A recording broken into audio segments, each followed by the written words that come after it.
Good morning, everybody. Great to be back with you again. We came, my wife and I came once in June, then once in July, and then we got stricken from the record. We could no longer go, and then somehow or another our name got back to the end. I guess they forgot how poor a job we did, so they went to stick us back in and arrange me again. It's great to be with you.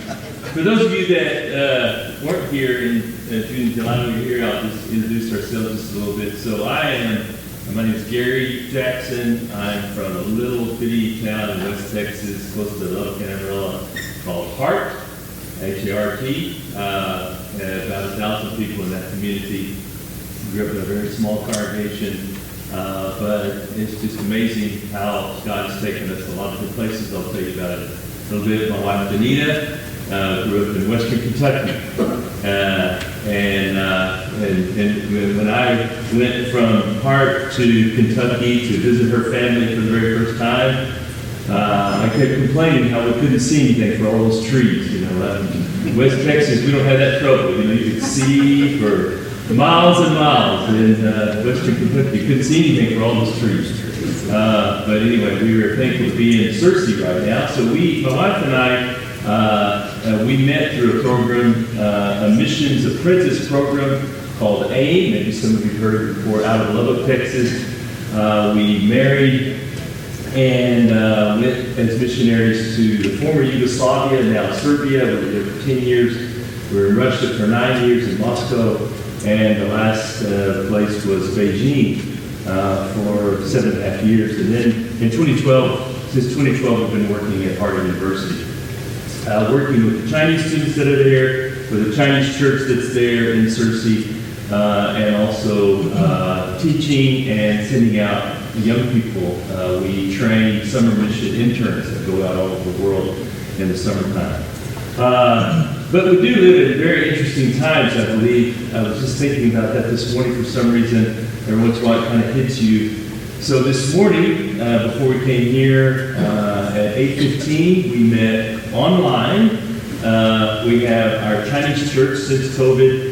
We started meeting online, and it's expanded to not just be the people in Searcy, the Chinese community in Searcy, but now we actually have this worldwide community that meets online at 8:15 every Sunday morning. So we were meeting with brothers and sisters from China, from Canada, and a number of different other places around the world. And here we were having our meeting this morning online, and so I'm in this kind of Chinese way of thinking, and then all of a sudden we're put here in Emerald Springs, Arkansas. So this is very interesting times that we live in. I would never imagine doing all of that when I was growing up in Hart, Texas, as you can imagine. So this is really incredible what the kinds of things that we're able to do today. The other thing that's also incredible to me, and the older I get and the more I learn about Christ and understand Christ, and I'm still, of course, just very much on the journey, just like the rest of you are as well. I'm always amazed how contemporary the Bible is. It's one of the things that just both encouraged me and shocked me in so many ways is how, the Bible is written in such a way, and the message of the Bible is given to us in such a way that it speaks to every single generation. So here you have this the New Testament, 2,000 years old, the Old Testament even older than that, and we're still studying it and talking about it and applying it to our lives today. One body of teaching that I continue to go back to for so many different things in my understanding of Christianity is the Sermon on the Mount. And that's what we're going to look at today. The other times that I was here, we looked at some of the things concerning the Sermon on the Mount specifically. The other times when we were here, I was looking at the Lord's Prayer and how those things apply to us today and our praying today. But today we're going to start at the very beginning of the Sermon on the Mount with the Beatitudes. And before we do that, though, we're going to ask God to bless us. Father, we open up the pages of this Bible with a certain sense of humility, because we know that it's calling us to something higher and greater. We also open it with a sense of our need for your grace, because we know that we do not rise to that level. But we're thankful, Father, for you calling us to something beyond us, and actually calling us to a new way of thinking. And help us as we look at the words of your Son today in this, what we call the Sermon on the Mount. We'll be humble and we'll be receptive, and we will listen closely to what it is that you're trying to teach us today through your word. May I be a faithful mouthpiece for you and for your word and for your spirit today. In the name of Jesus. Amen. So the Sermon on the Mount, as you can imagine, has been the subject of lots of discussion over the years, both in the teachings that have become the standard teachings. For example, the Lord's Prayer is part of the Sermon on the Mount, but also in some of the teachings that seem to us to be very, very out of this world. For example, Jesus here teaches us to love our enemies and pray for those who persecute you. Almost as though he's speaking a language that's totally foreign. Like, who does that? Like, who loves their enemy and prays for the ones who are hurting them? Like, nobody does that, right? And so you find that this teaching, even though, and I've studied it, I feel like, very deeply for many years. In fact, at Sunset, where I did my training there in Lubbock, Texas, we had a course just on the Sermon on the Mount. So we had to memorize it. And so, I've been in the Sermon on the Mount for a long time. Although I find that the more I study it, the more it does seem to be almost otherworldly.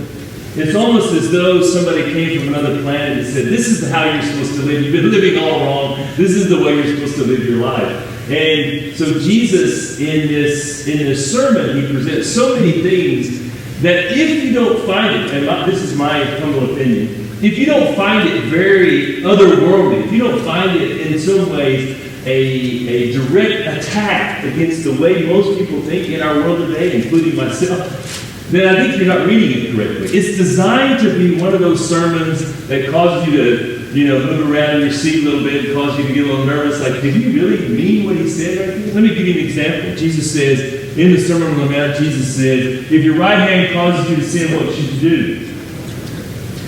Cut it off. Right? If your right eye causes you to sin, what do? Take it out. And so if that doesn't make you uncomfortable, you're not reading it correctly. Like, you're supposed to be sitting there, did he just say cut it off? Did he just say, did I hear that correctly? Like, is that what he just said? So this is not the kind of sermon that you go away thinking, yeah, that's exactly the way I feel. He said exactly the same thing that I'm thinking all the time. No, this is the kind of sermon that you go away feeling, that was just really, what was that? What did he just say? Now, the Beatitudes, interestingly enough, I feel like, in my own understanding of the Beatitudes, I feel like I have not let them be the challenge to me in my walk with God, the way they were designed to be. They're also that kind of radical teaching.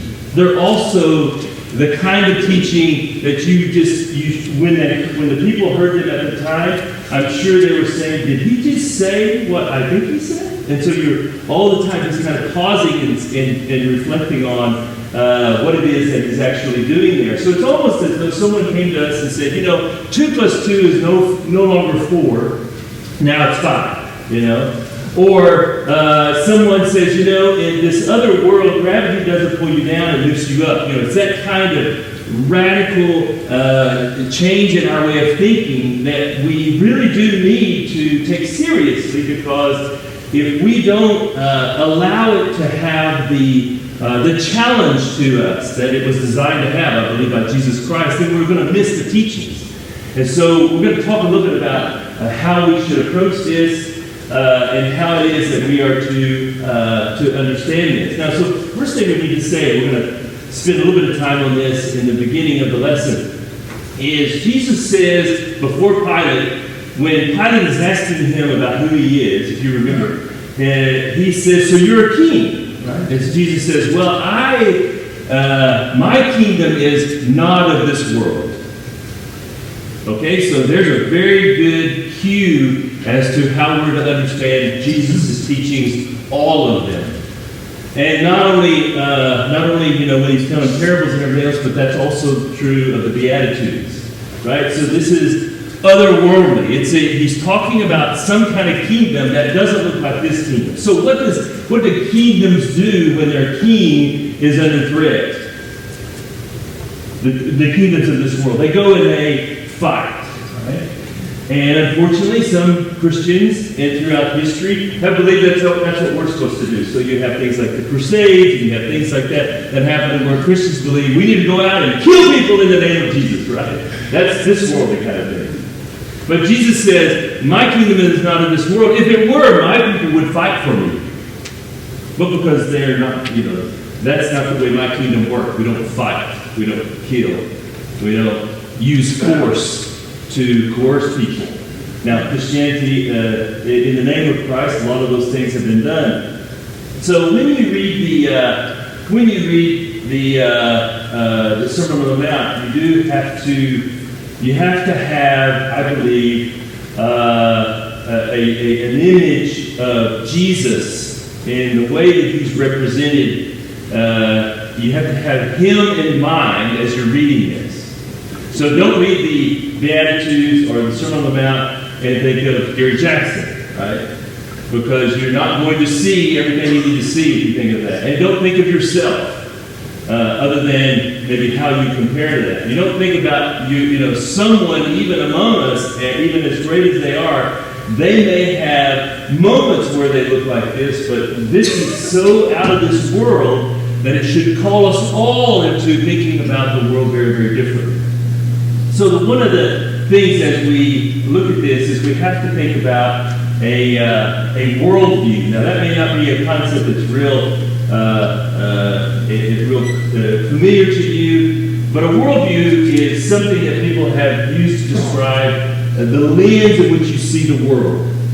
So to think about it this way, when most of us grew up, even if we grew up in Christian families, we grew up where material things are very, very important.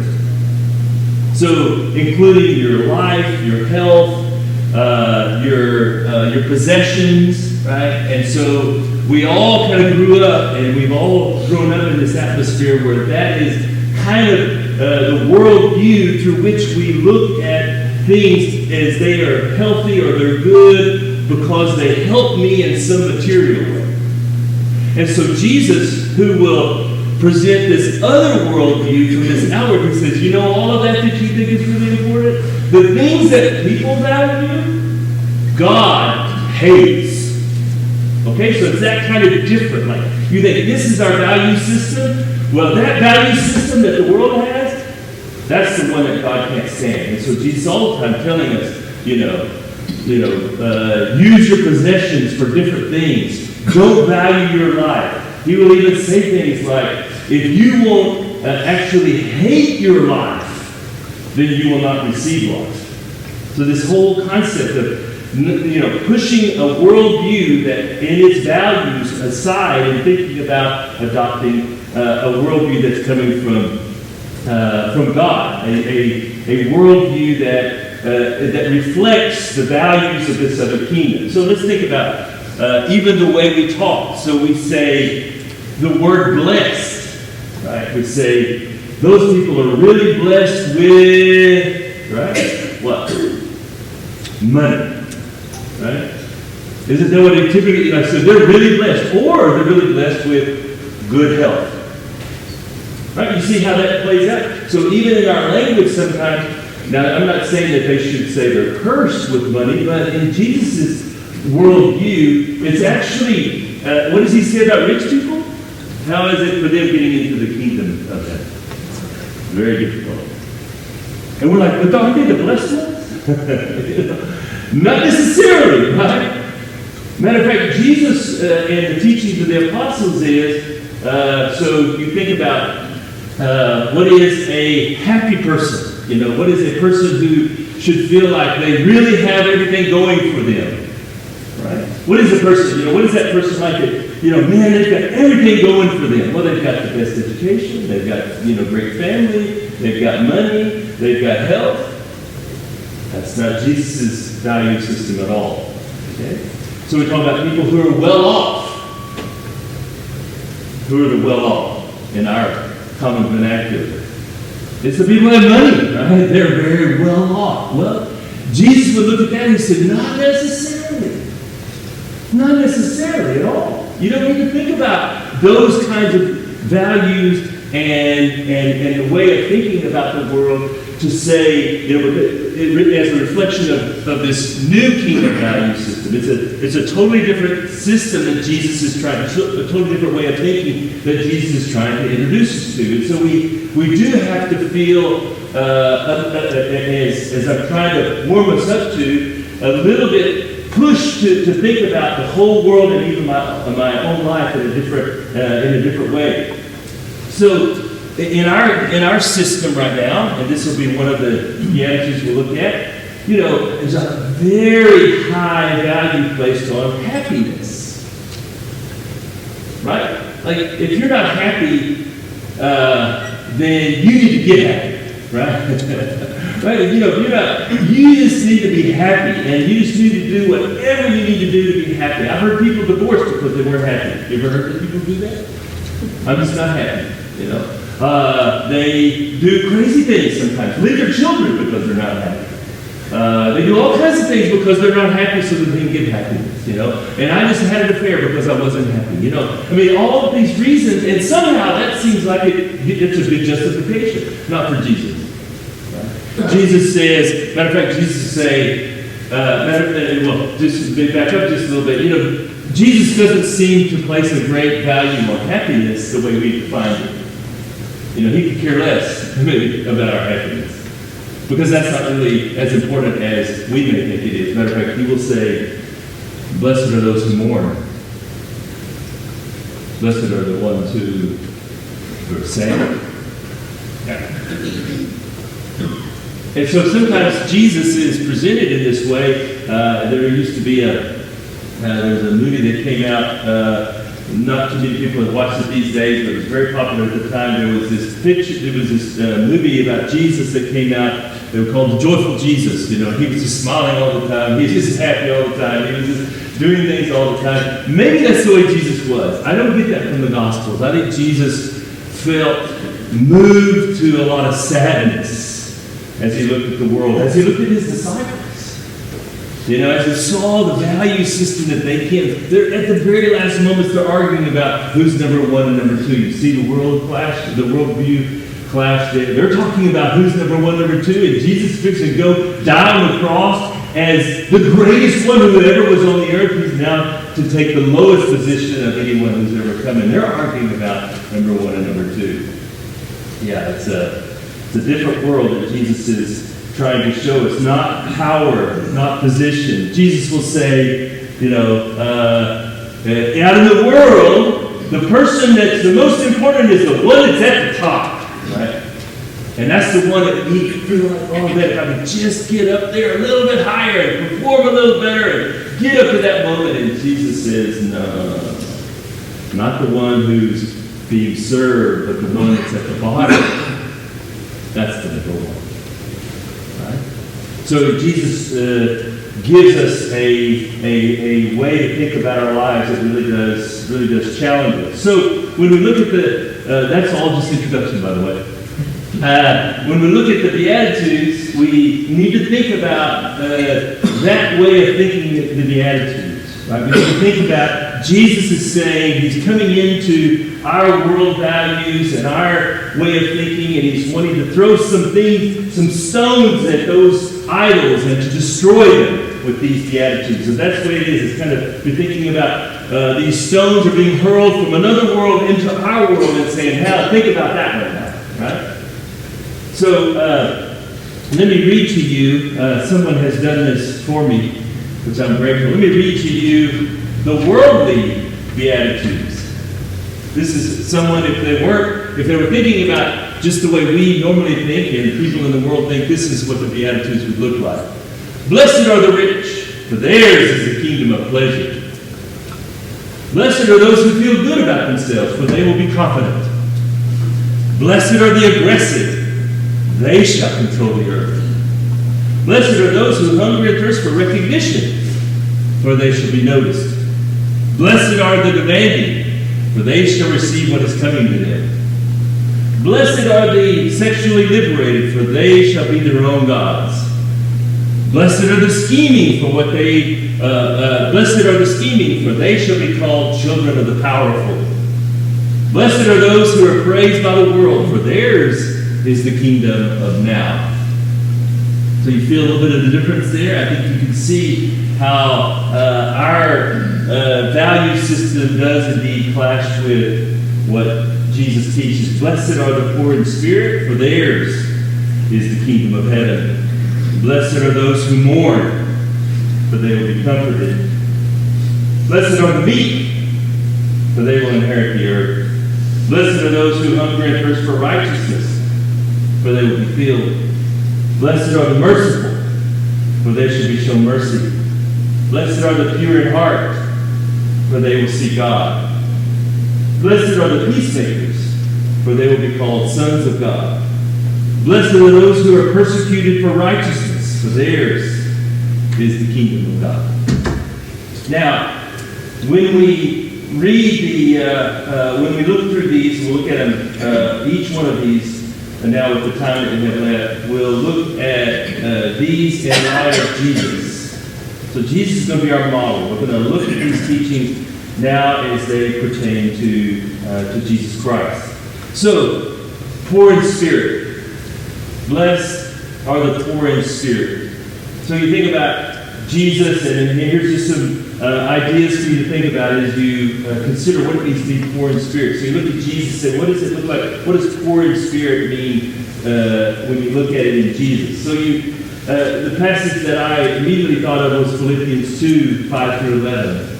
So I had this picture, it says you should have the same mind as Jesus Christ, who, being in very nature God, did not consider equality something to be held on to, but emptied himself.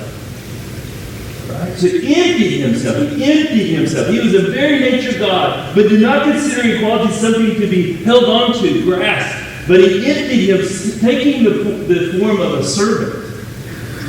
Right? And being in this form of a servant, he was obedient even to the point of death. Right, so that's what it means to be poor in spirit, that you maybe have these privileges that you have. You may have this position that you have. But you are willing to give up any of those privileges and positions so that you might serve others and even be considered lower than others for their sake. Jesus will say, come to me, all you that are heavy burdened, and I will give you rest. So this idea that bring your problems to me. I don't know how you feel, but that's not exactly the way I think about my life. I would rather not have anybody's problems. You feel that way sometimes? Like, I just don't want to be bothered with people's problems. Jesus says, bring them to me. I'll take them. Bring them. Let's carry them. I want those problems. I want you to put those on me because that's why I'm here. I'm here to make your burden lighter. Right? So what a beautiful picture of someone who was able to go toe-to-toe with the brightest. Of course, he is the Son of God. I mean, even as you look at him among his peers, he's toe-to-toe with the brightest of Judea at the time. But then he will have meals with the outsiders, with the tax collectors and the sinners and all these other people, around it. And all of these people have all kinds of problems and sicknesses that are being brought to Jesus and all these things. But then he says, this is what I'm here to do. My goal is to serve, not to promote myself. Although he did, by serving, he did promote himself because he promoted the kingdom through service, through love, through being poor in spirit. Blessed are those who mourn. And so we have these moments of Jesus. One is when Jesus is goes to where Lazarus has died. And there it says, Jesus wept. And if you read the whole text, you find that Jesus, in that context, it says that Jesus is moved. And the move there actually is not like the one that's the same idea that where he's moved to compassion. It's almost that he's almost angry inside because of what he sees playing out there with this death of his friend. And Jesus, as he sees all the people who are weeping, he also weeps. And here is someone who is mourning. And then you have Jesus who's looking over Jerusalem in Luke chapter 19. He's looking over Jerusalem and he weeps. He literally weeps because he looks at Jerusalem and he doesn't say, what a beautiful city. He doesn't say, what a great people of God we are. He looks over Jerusalem and says, I just wish that you would not, you would have listened to all the prophets that I sent to you, because your day of destruction is coming. And Jesus is weeping as he looks over them and realizes what's going to happen. That Jesus is mourning for the loss of these people and their relationship with Christ.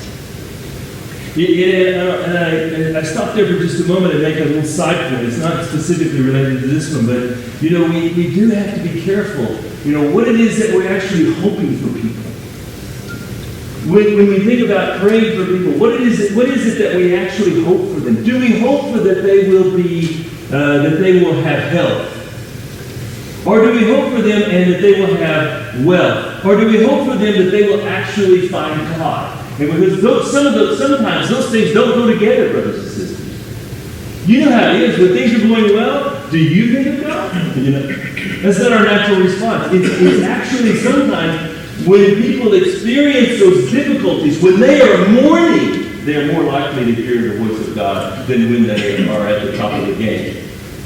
So sometimes when we pray for people, we do want them, more than anything else, we want them to remember God, to think of God, even if in the suffering, that they will hopefully think of God, because it could be that we just want them to be healthy, we want them to be happy, we want them to, just enjoy life. No, actually. We don't. We want them to mourn if they need to mourn so that they can also find a path to life. And I know that's been true of me, and maybe true of you as well, that my most intimate times with God have been those moments when I have felt totally helpless, totally without any ability to resolve my own issues, that I found myself turning to God and most deeply. And so that's part of the mourning as well, where we are looking to Jesus. The meekness, he says, blessed are the meek.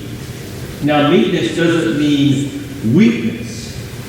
But at the same time, it doesn't mean power and strength the way we sometimes think of it. It means, and the most beautiful, I think, demonstration of this is here Jesus is on trial. And he says, do you really think, he's actually talking, this is in the garden, but this is the whole concept of him being on trial. And he says, we're not going to fight this. Don't you think that I could call 12 legions of angels right now to take care of this problem? So here's this ability to be able to revert to a worldly way of thinking, like we're going to do this with power. We're going to take care of them. We're going to nuke them, right? No.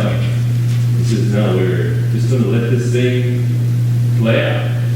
It says, meekness is the ability to do something about it, but you choose not to do something about it for a greater cause. You choose not to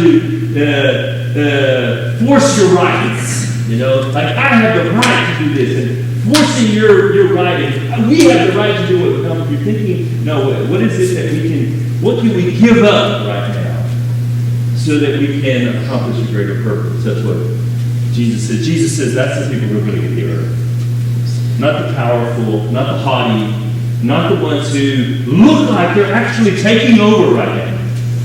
But the ones who are willing to give up themselves and whatever power they have so that a greater kingdom can be brought to the earth. Not the one that everyone thinks that they are seeking.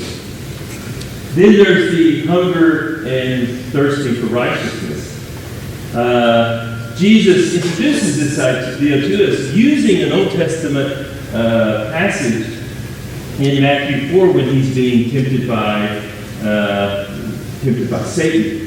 Satan, as you remember, in the first temptation, he says, turn these stones into bread. And Jesus, quoting Deuteronomy, says, man does not live by bread alone, but what? Every word that comes out of the mouth of God. All right, so what he actually does for us here is introduces this second existence, hungering and thirsting for righteousness. You hunger and thirst for righteousness. And so think about how different that is than most of us experience life. So, I know what it's like to be hungry. I haven't missed many meals. But I do know what it's like to be hungry. And I know what it's like to look for food, right? I'm just so hungry. Let's just stop and get something. You know, or I come in, very often, I come in the house and I'm hungry, and so I look for snacks. And corn chips are my go-to snack, you know. So I'm hungry, I want something. I'm hungry, and I'm looking for something to satisfy that hunger. I cannot say to you, brothers and sisters, honestly, I just need to be honest about it. I don't know that I hunger and thirst after righteousness the way I hunger and thirst after the physical. Jesus will, at one moment when he's talking to the Samaritan woman, the disciples have gone in town to get bread, and they come back, and they're wanting to give Jesus some of the bread to eat, and he's already on a mission, and he says, I have food to eat that you know nothing about. So you see this idea that Jesus says, you know what? There's another thing that's even greater and more satisfying than your juicy burger. You know? Right? There's something that's better and that you need to even have on your mind, thinking about the way you think about your next meal, the way you think about eating out, the way you think about going about your food. If you could just replace that with what I see as righteousness, you will be filled. Because that's the problem with eating this other stuff, right? You're going to be hungry the next day. You're going to be hungry again. And this is what he says, the food that I give you, the water that I give you, you won't thirst anymore.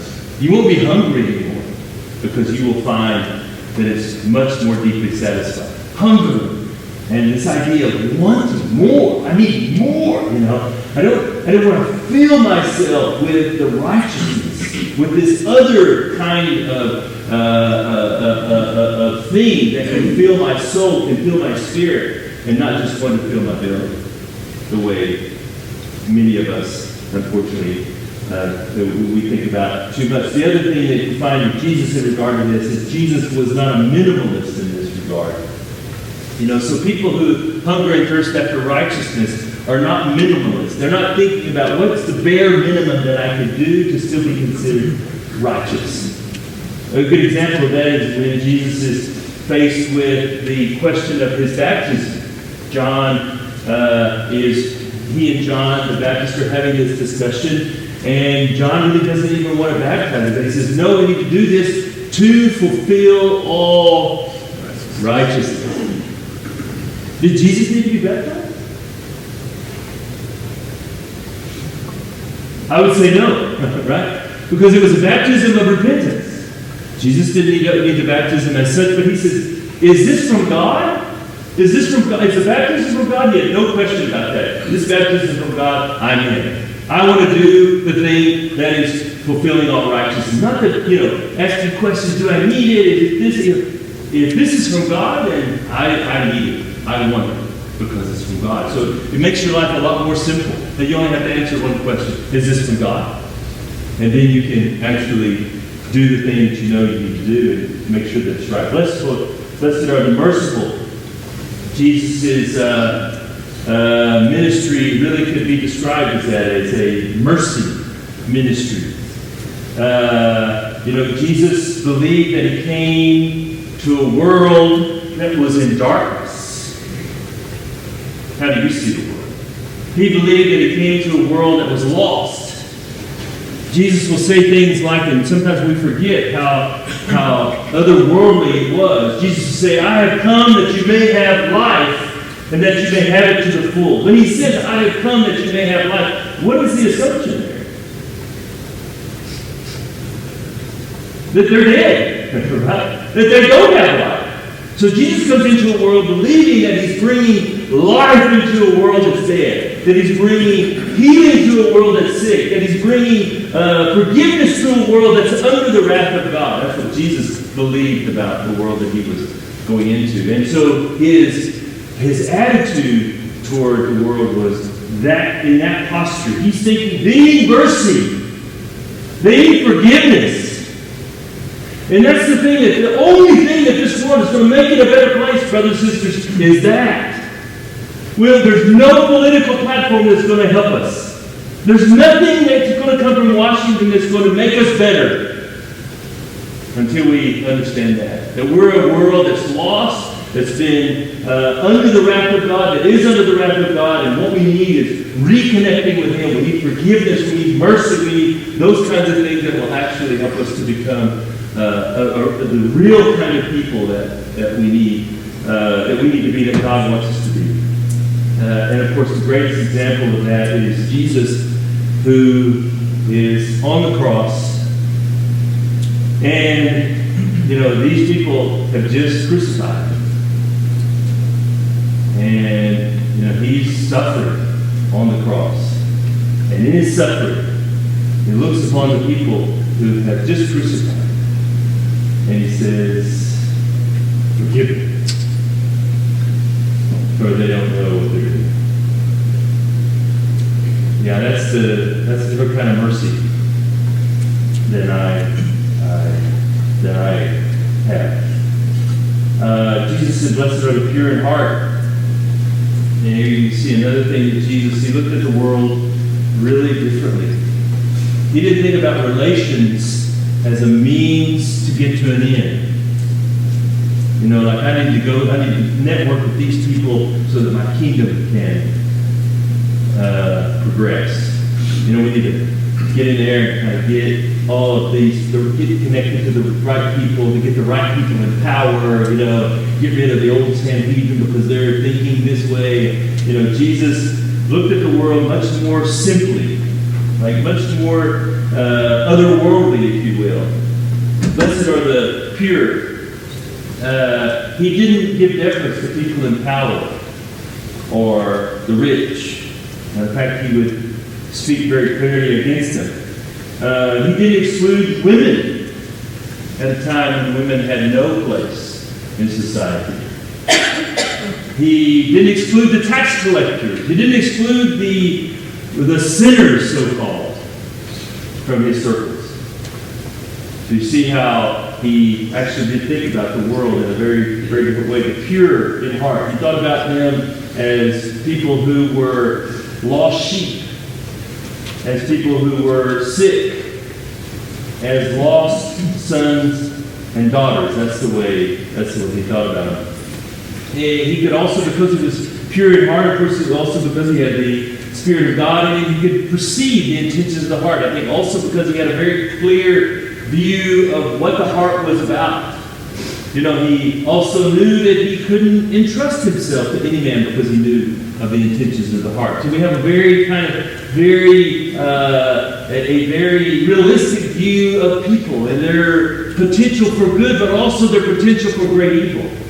So we understand people in a very, when you're pure in heart, it doesn't mean that you only see the good in people.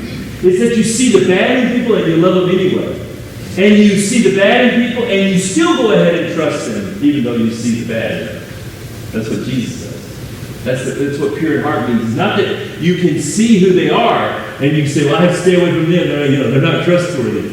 Well, the disciples are a very good example of that. He keeps them close, even though they had proven themselves not to be trustworthy, even at the very end, that they were totally untrustworthy because they abandoned him at the very end. But that's what Jesus does. He was righteous without being self-righteous and aloof. holy without being holier than thou. He was somehow, they thought of him, and this is what's so incredible. You know, the worst of society said, he's our friend. That was the accusation against Jesus, that he's a friend of sinners. You know, like, what else can you say about him? He's a friend of sinners, you know. Like, what a great accusation for someone. You can see it's because of the way he saw people. He saw them from a pure heart position. Blessed are the peacemakers, Jesus said. Now, this one probably has to have a little bit more unpacking than some of the others. Jesus wasn't just for peace's sake. So you don't think about Jesus, you know, sometimes what we want, it's like us sometimes working with our grandkids, could you guys just get along, you know, quit fighting and, you know, quit fighting over the toys or whatever, who did something first or whatever, you know, could you guys just get along? It just doesn't feel that way with the world. That's not Jesus' idea of peacemaking. I think it's very important that we kind of look at him. Jesus has no illusions about humans and their sinfulness. Like, he knows. He will say things like, you know, if you, though you are evil, know how to give good gifts. You see, that's kind of, through that you actually see what Jesus' understanding of humanity was. Evil, you know. Though you are evil, yeah. So he had no illusions about how this thing was going to, what was needed so that people could actually love each other and get along, the way we sometimes describe it. Matter of fact, Jesus will even say in Matthew 10, I have not come to bring peace, but a sword. Knowing that the principles of his kingdom would actually be on a crash course with the principles of the world. Right? That the introduction of the kingdom principles, as they're given here, as they're given in his teachings and in his life, they're actually on a crash course with the world. So there are things that we believe as Christians that actually put us on a collision course with the world, with the values of the world. That the things that we actually believe and that are taught by Jesus will inevitably cause us to be divided with the world. Not because we want to be divided with the world, because that's just the inevitable outcome of what it means to be a follower of Jesus. So Jesus is committed to peace, but as you look at the teachings of Jesus, and then later on in the epistles, the first kind of peace has to be peace with God. Right? So this is Ephesians, one of the main themes of Ephesians, that he has brought peace by bringing you in peace with God. Right? You have peace with God, and because you have peace with God, now we can have peace with each other. There is a belief in society today. I believe that this is a big difference, where the belief that, you know, if we could just get the right message out there, that everybody would start loving each other and getting along. It's working out really well, isn't it? Right? You know, if we could just get the right, you know, we don't need God to be interfering in this. We don't need God to kind of come into this. But, you know, if we could just help people to understand, they would get along. And everybody would love each other. Yeah. It's not working too well, is it? Because Jesus' understanding is quite different than that. First thing you need to do is you need to repent. First thing you need to do is get connected with God. And then, because you'll understand how much you need grace, you can extend grace to other people. It's the only way it works. It's the only way it works. You can't help a world by giving it a Band-Aid.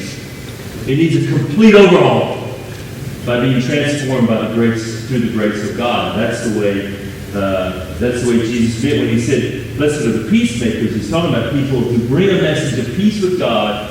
And through the message of peace with God, then people actually will start knowing how to love each other. You see that this is played out, by the way, in very clear terms in the book of Acts, where you have the gospel that spreads from the Jews, and then it gets to the first Gentile, Acts chapter 10. And the Jerusalem church says, praise God, the Gentiles are in. Right? You know that story? No.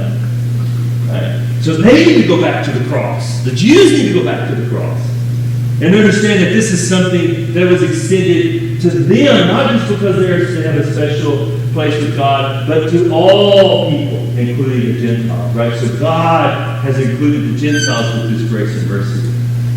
And it's a hard lesson, even for the Jews, who had the Old Testament, who had, so many things going for them. But it was tough for them because they couldn't overcome the fact that they didn't understand how God could actually extend mercy to those other people. Right?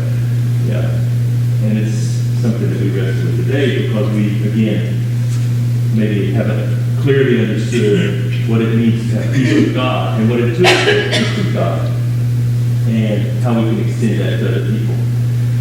But Jesus is also very clear about how you and I need to be at peace with each other. Matter of fact, here's what He says, and this is a really tough thing for those of us who are in church today. He says, if you bring your gift to the altar and you remember that your brother or your sister has something against you, I love the way He says this because, I would be off the hook if I thought, well, I don't have anything against anybody. But He says, if you remember that your brother or your sister has something against you, you leave the gift.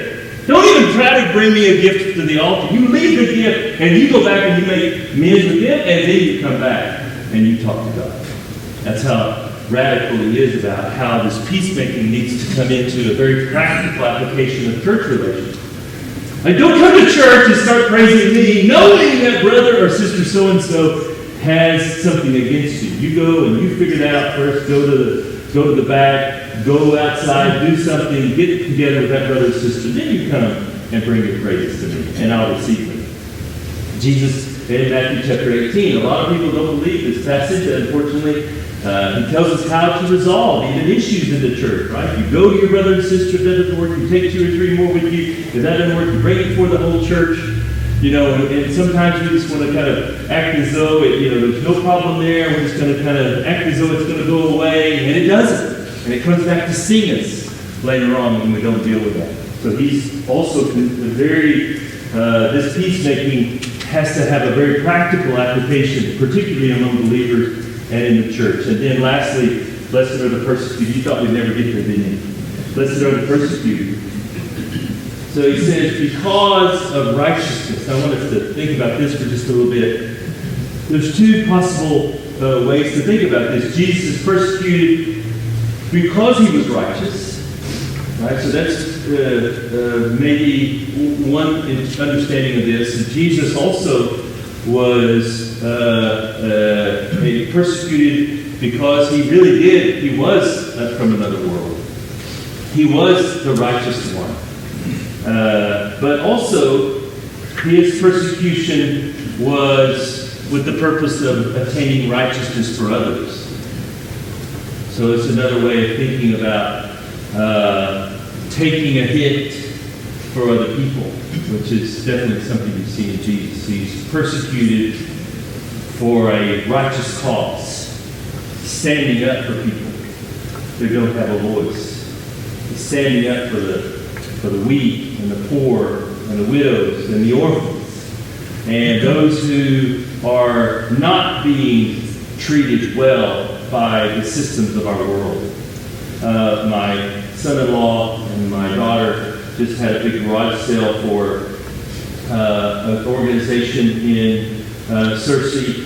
They organized, a lot of people were taking part at the downtown church in Searcy. They're raising money so that people who are coming out of whatever trouble they were in to pay the legal fees. And some of you may have experience with that. It's not something I have a lot of experience with, but one of the challenges that people have when they're trying to get their life back together after they've come out of any incarceration is they have all these fines that they can't pay because they've been incarcerated, right? And so figuring out how to help them overcome that is one of the passions that my son-in-law has, helping people to find a path because they come out of the system, they've done wrong, they've done all that, but finding a way to help them to get back on their feet. And I think that's a real way in which we have these just causes. But Jesus is certainly the one who was persecuted the most, so that righteousness would come to all people. This is for righteousness, as we said. So, blessed are the poor in spirit, blessed are those who mourn, blessed are the meek, blessed are those who hunger and thirst for righteousness, blessed are the merciful, blessed are the pure in heart, blessed are the peacemakers, blessed are those who are persecuted because of righteousness. The picture of Jesus. And the one that, the couple of questions that I would like for you to reflect on as we close today is, what are you and I doing to promote righteousness? We'll just kind of end with that one. It combines some of the other Beatitudes as well, but Jesus ate with people that were not socially acceptable. We're not religiously acceptable.